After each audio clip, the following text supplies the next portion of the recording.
Lalu Keraton Pakumat ini berganti nama pada tahun 1678 menjadi Keraton Kasepuhan. Sepuh yang berarti tua, karena terdapatnya satu keraton baru yang lebih dikenal dengan sebutan Keraton Kanoman. Dan alhamdulillah sekarang ini Ade berada di bagian depan Keraton Kasepuhan. Bangunan depan inilah yang lebih dikenal dengan sebutan Kompleks Siti Inggil. Siti artinya tanah, Inggil artinya tinggi. Jadi tanah tinggi ini dahulu difungsikan sebagai sarana tempat duduknya raja ataupun sultan. Kebetulan adik-adik ini berada di tempat duduknya sultan dengan permaisurinya. Bangunan pendopo ini dikenal dengan sebutan Mande Malang Sembiran. Ya, Mande itu artinya balai tanpa dinding. Raja duduk di sini sambil menyaksikan satu pagelaran latihan peperangan yang diadakan di alun-alun bagian depan keraton. Nah, itu alun-alunnya. Alun-alun yang lebih dikenal dengan sebutan alun-alun Kasepuhan ataupun alun-alun Sangkala Buana. Ya. Dahulu alun-alun itu difungsikan sebagai sarana tempat latihan peperangan ataupun tempat latihan berkuda yang dilaksanakan pada hari Sabtu yang lebih dikenal dengan sebutan Sabtonan. Karena dilaksanakan pada hari Sabtu saja. Lalu di samping alun-alun pun berdiri surau. Ada masjidnya. Masjid yang lebih dikenal dengan sebutan Masjid Agung Sang Cipta Rasa. Masjid yang dibangun oleh Sunan Gunung Jati pada tahun 1500 dengan arsiteknya yang bergelar dengan sebutan Sunan Kalijaga. Dibangun dalam jangka waktu 1 hari 1 malam. Yang konon hingga saat ini masih terdapat tradisinya yang lebih dikenal tradisi ini dengan sebutan tradisi azan pitu. Tadi kedengarannya ada tujuhnya ya, kebetulan. Tadi barusan ada sholat di Masjid Agungnya. Itu ada tradisi namanya azan 7. Azan yang dikumandangkan 7 orang serentak bersamaan ketika umat Islam akan melaksanakan sholat Jumat berjamaah. Dan lalu khotbahnya di sini tidak menggunakan bahasa Indonesia. Khotbah di sini menggunakan bahasanya pun bahasa Arab. Tadi dengarkan nggak khotbahnya? Itu mendengarkannya dengan bahasanya bahasa Arab, tidak menggunakan bahasa Indonesia. Dan di mana di dalam kompleks Siti Inggil ini pun terdapat 5 pendopo tanpa dinding. Yang pertama di sebelah timur ada namanya bangunan dikenal dengan namanya Mande Semar Tinandu. Mande Semar Tinandu ini difungsikan sebagai sarana tempat duduknya para penasihat raja ataupun para jaksa pepitu. Cara duduknya tidak seperti adik-adik. Dahulu duduknya ini sedikit membungkuk sambil bersila. Karena bangunan juga pendek. Kalau tidak bungkuk, resikonya kegetur. Kegetuk, iya. Ada 2 tiang. 2 tiang itu yang diambil dari filosofi 2 kalimat syahadat. Iya. Lalu di bangunan sekarang ini kita duduki adalah tempat duduknya raja yang dikenal dengan namanya Mande Malang Sembiran. Mande Malang Sembiran ini terdapat beberapa tiang, di antaranya di bagian tengah ini ada 6 tiang yang diambil dari rukun iman yang 6. Lalu ditambah 14 tiang. Total seluruh tiang ini ada 20 tiang yang diambil dari nama-nama yang baik bagi Yang Maha Kuasa. Lalu di sebelah baratnya ada tempat duduknya para pengawal pribadi raja yang lebih dikenal dengan sebutan Mande Pandawa 5. Mande Pandawa ini fungsinya sebagai tempat duduknya pengawal pribadi raja yang diantaranya adalah panglima perang. Lalu di sampingnya di belakangnya ada pendopo lagi yang lebih dikenal dengan sebutan Mande Karsmen. Karsmen ini artinya kesenian, yang dimana dibunyikannya gong yang sangat dikeramatkan di Cirebon yang lebih dikenal dengan sebutan gong sekaten. Gong sekaten ini biasa dibunyikan pada tanggal 1 Syawal dan pada tanggal 10 Zulhijjah. Iya, ketika menyambut Sultan sehabis melaksanakan sholat Id, Idul Fitri ataupun Idul Adha saja. Lalu di belakang Bapak ini ada pendopo yang lebih dikenal dengan sebutan Mande Pengiring ataupun Mande Pengiring ini difungsikan sebagai sarana tempat duduknya para pengiring raja ataupun para keluarga raja. Di belakang Mande Pengiring ini pun terdapat 2 batu yang berdiri kokoh. 2 batu itulah yang lebih dikenal dengan simbolnya Lingga dan Yoni. Simbol perwujudan Adam dan Hawa, laki-laki dan perempuan.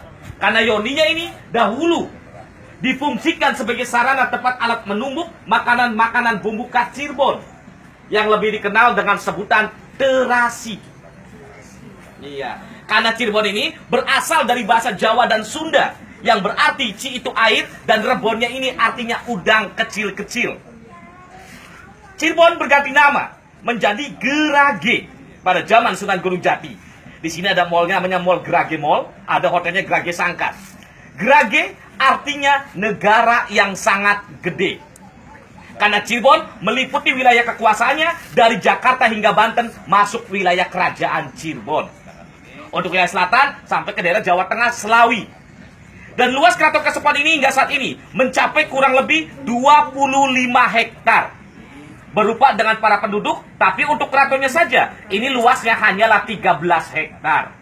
Yang dapat dilihat di objek wisata ini hanyalah 3 lokasi, seperti museum, istana, serta kereta kencananya. Dan nanti barangkali kita masih ada waktu, kita akan berkunjung ke situs peninggalan Pangeran Cakrabuana yang lebih dikenal dengan sebutan Keraton Pakungwati. Yang terdapat satu sumurnya. Sumur inilah yang lebih dikenal dengan sebutan Sumur Bandung. Yang konon airnya dapat menyembuhkan berbagai macam penyakit, dapat juga digunakan dalam acara siraman pernikahan, dalam juga digunakan dalam acara siraman 7 bulanan. Airnya pun bisa langsung diminum dan boleh langsung dibawa pulang.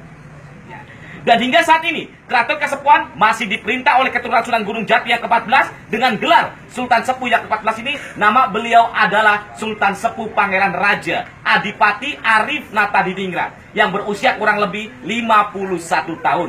Bertempat tinggal di dalam istananya yang insya Allah kita kunjungi istananya juga. Nah, sebelum kita berlanjut ke dalam istana, barangkali buat adik-adik di sini yang ingin mengajukan pertanyaan, boleh ditanyakan dahulu di sini. Silakan, ada yang bertanya nggak di sini? Nanti kita sama-sama ke sana, Pak. Dari bawah pohon besar itu, Pak, ya. Masih di sini, Pak. Nanti kita setelah selesai dari kunjungan ini, kita baru ke sumurnya. Nanti buat adik-adik juga, kalau bisa diminumkan. Kalau bisa, barangkali di rumah ada yang sakit, tolong berikan kepada orang tua yang sakit, ya. Itu. Barangkali buat ibu gurunya yang lagi, mohon maaf, lagi hamil, kalau bisa sering dibalurkan, Bu, airnya. Kalau bisa langsung diminum. Itu. Ya, kalau tidak ada pertanyaan, kita jalan-jalan lagi menuju keratonnya. Monggo, silakan. Iya. Sebentar lagi akan mengadakan ujian nasional. Ditutup dulu.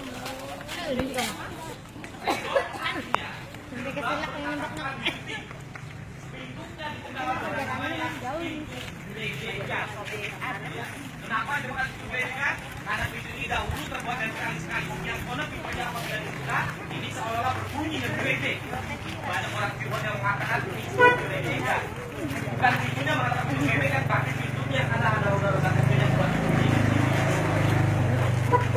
Nah, lalu di sebelah barat ada musola kecil. Musola yang biasa kalau kita gunakan dalam rangka acara murudan. Ada tahu nggak murudan di sini? Udah datang yang sini ya. Ini dilaksanakan di dalam musola ini, yaitu mengarak berbagai macam senjata-senjata pusaka yang lebih dikenal dengan namanya acara panjang jimat. Panjang jimat artinya panjang tidak pernah putus.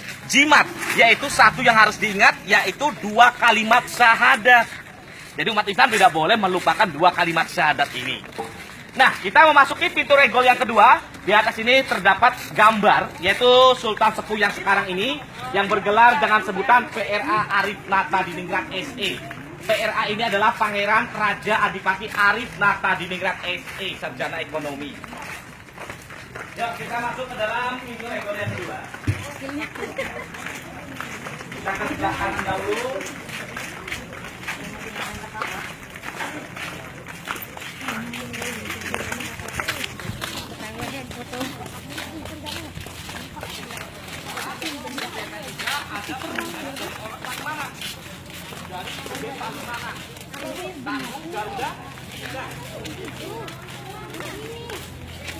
Ya, kita kumpul dulu, Bapak dipakai pakai di sini, ya, ceritanya.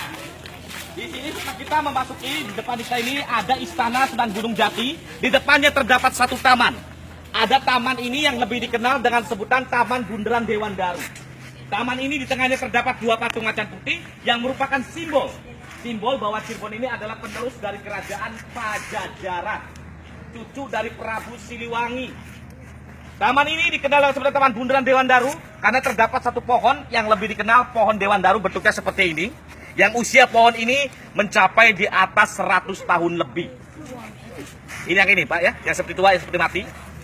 Kayunya ini digunakan sebagai sarana campuran pembuatan ukup. Ukup itu semacam kemenyan.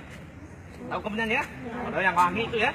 Bapak luruskan di sini supaya ada tidak salah tafsir, salah pengertian.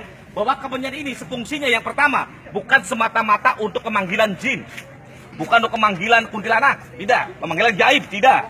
Fungsi yang pertama kemenyan ini difungsikan sebagai sarana pengharum ruangan. Itu yang pertama. Di zaman Nabi, zaman Wali belum ada namanya pengharum ruangan. Itu menggunakan aromaterapi berupa kemenyan. Yang kedua, apabila ada sering mendengar atau melihat ibu-ibu atau orang tua membakar kemenyan di rumah, ini difungsikan yang pertama kali ini untuk menguatkan kayu dari rayap. Jauh dari rayap. Makanya kalau kita sering membakar kemenyan di rumah, insya Allah kayu-kayu yang ada di rumah ini jauh dari rayap semua. Sama juga di keraton kesepuhan, setiap malam Jumat juga ataupun di malam tertentu sering ada pembakaran kemenyan di sini. Tapi fungsinya bukan semata untuk pemujaan, tapi untuk menguatkan kayu dari rayap. Dan alhamdulillah kayu-kayu di sini awet-awet semua. Itu. Monggo kita lanjut ke dalam gedung museum benda-benda pusakanya. Nah ini aku. Iya.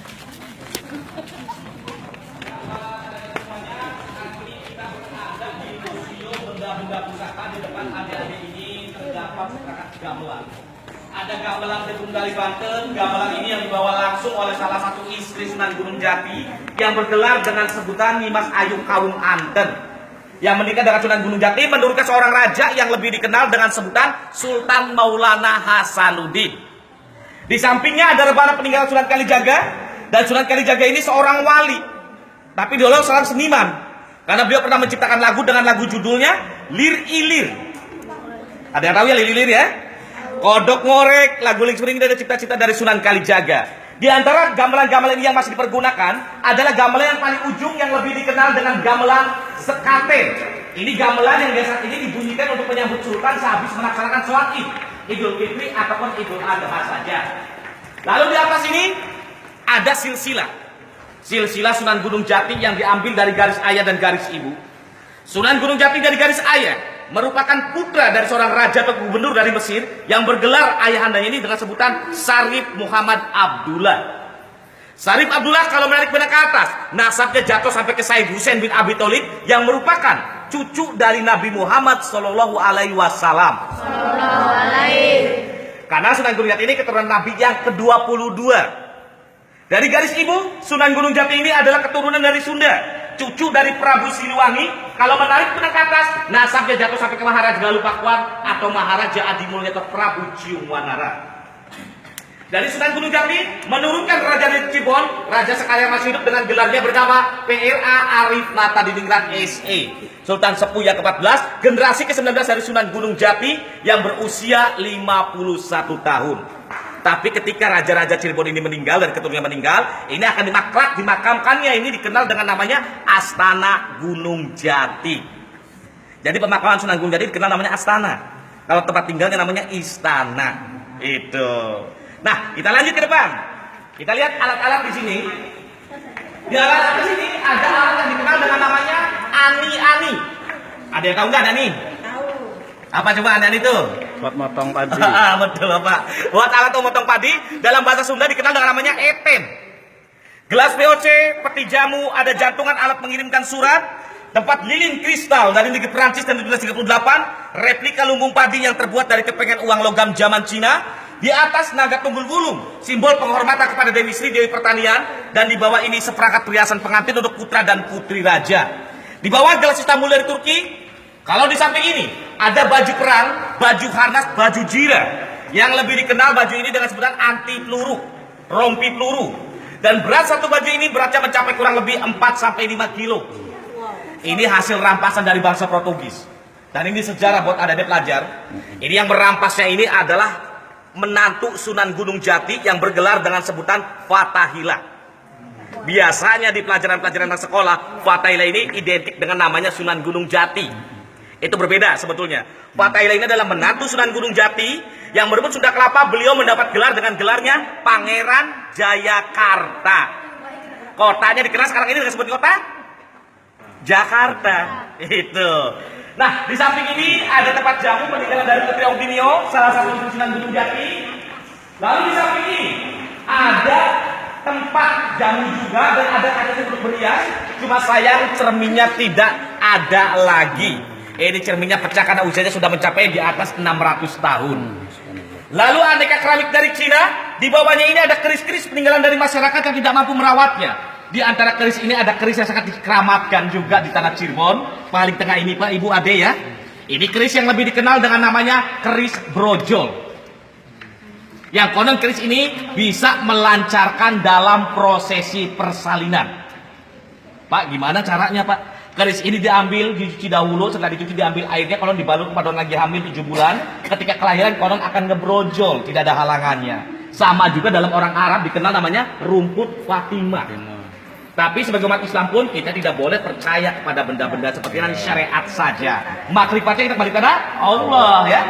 Di atas ada koran kerbau, tempat Abu Rokok, tempat benang jahit, ada buah labu yang diapakan diposisikan menjadi batu, patung Trimurti Dewa Wisnu, alat kecantikan, piring Arya Dila, kotak sini, dan di bawah ini ada buah kelapa yang bentuknya hampir mirip dengan jantung manusia atau ginjal katakannya ini. Ini asalnya kelapa ini bentuknya sangat unik. Asalnya bukan dari Indonesia, tapi asalnya dari Madagaskar, Afrika Selatan. Yang konon airnya bertuah untuk mengobati berbagai macam penyakit. Lalu di sampingnya ada buah namanya buah maja. Maja ini diambil dari kota namanya Kerajaan Majapahit. Di Jawa Barat ada namanya kota Majalengka. Maja artinya buah, lengka itu artinya langka dalam bahasa Jawanya. Dahulu di Majalengka banyak sekali tertanam buah maja. Cuma sekarang sudah tidak ada lagi. Yang hingga saat ini dikenal kotanya dengan sebutan Kota Majalengka. Ya. Lalu di samping ada seligi tempat berperang. Dan di samping ini ada keris-keris peninggalan dari Sultan Cirebon yang hingga saat ini keris-keris ini masih sering dicuci setiap tanggal 1 Suro. Ya, 1 Suro ini seluruh keris ini sering dicuci. Lalu di sampingnya ada baju-baju putra dan putri raja untuk anak-anak yang berusia di atas 18 tahun. Iya, usia baju ini sudah mencapai kurang lebih 120 tahun. Makanya tidak boleh dipegang kembali, takut ambrol nantinya. Lalu di samping ini ada kurungan. Ada yang tahu nggak di kurungan buat apa? Ayam. Bukan buat ayam. Ini kurungan buat anak bayi. Nah, 7 bulan. Ini namanya kurungan Tenda Siti. Tenda artinya turun, Siti artinya tanah, lemah kata wong Cirebone. Usia kurungan ini sudah mencapai kurang lebih 115 tahun sebagai simbol pengetesan EQ seorang anak apa bakat beliau kelak dewasa nanti. Kalau anak raja dimasukkan ke dalam kurungan atau masyarakat biasa, di dalam kurungan terdapat berbagai macam aneka benda. Apabila anak raja mengambilnya keris dalam kurungan ini, konon bakat beliau kelak dewasa menjadi seorang tentara. Mengambil padi menjadi seorang petani, mengambil uang menjadi seorang hartawan, pedagang, pintar dalam urusan keuangannya, mengambil kitab suci menjadi seorang ahli ulama, kiai, ustadz dan sebagainya. Tapi juga ada kekurangannya. Anak raja dimasukkan ke dalam kurungan, tidak mengambil apa-apa, kelak dewasa menjadi anak yang penakut. Anak raja dimasukkan ke dalam kurungan, namanya anak kecil tidak mengerti, mengambil barang-barang semuanya karena merasa senang, suka. Ini menandakan kelak dewasa. Nanti anak tersebut menjadi anak yang rakus akan harta dunia ataupun kekuasaan. Tapi karena ini tradisi, kita juga tidak boleh percaya. Kita kembalikan pada bunga Tanjung ini ada kurungan yang merupakan dari simbol Tuhan yang Maha Esa. Ya. Lalu di atasnya ada sketsa pembuatan singa baru, nanti kita lihat. Kalau yang 2 ukiran ini, mohon maaf, Bapak nggak bisa menjelaskan. Ini karena mohon maaf, ini tata cara seorang suami berhubungan badan, di mana kalau terciptanya KB 2 anak saja cukup, laki-laki dan perempuan. Jadi Bapak di sini nggak bisa jelaskan ya, mohon maaf ini. Kita rehat di sini. Kita lanjut ke dalam istananya. Oke, kita lanjut deh, kita ke dalam istana.